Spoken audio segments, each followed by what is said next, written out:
இருப்பேன் உன்னை வழி நடத்திடுவேன். எவ்வளவு பெரிய அற்புதம் இல்ல? 8 வருஷம் சோரியாசிஸ் இந்த வியாதி. அது வந்துட்டா சுகம் கிடைக்கிறது கஷ்டம்னு சொல்றாங்க.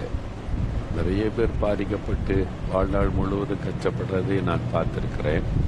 8 வருஷம் எப்படி போச்சு? அது ஜெபத்தில் ஒன்று பங்கு பெறாங்க, தேசத்துக்காக ஜெபிக்கணும் என்பதை அறிந்து கொள்றாங்க.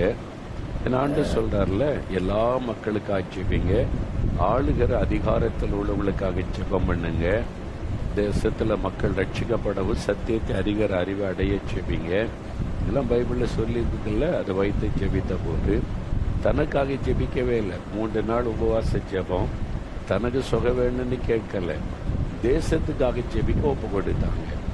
பாருங்க, தினம் காலையில 1 மணி நேரம், மாலையில 1 மணி நேரம் முழங்கால நின்று இந்திய தேசம், இந்த மக்கள் நிறைய பேர் மதுபானம், போதை வஸ்துகள், பாவ பழக்கம், தவறான நம்பிக்கை அடிமைப்பட்டு கிடக்கிறாங்க. மந்திரவாதங்கள், பில்லுசூனியங்கள், சாபக்கட்டுகள், வேதனையில் இருக்கிற மக்கள் அவங்க விடுதலை அடையணும், மெய்யான ஆண்டவரை அறிந்து கொள்ளணும், அவங்க எல்லாம் சந்தோஷமா இருக்கணும்னு சொல்லி தேசத்துல இருக்கிற மக்களுக்காக பாரத்தோடு ஜெபம் பண்ணினாங்க. அவங்க ஜெபிக்க ஒப்பு கொடுத்ததுனால, ஜெபிக்க ஆரம்பிச்சதுனால அந்த வியாதி இருந்த இடம் தெரியாமல் மறைந்து விட்டது. நமக்கு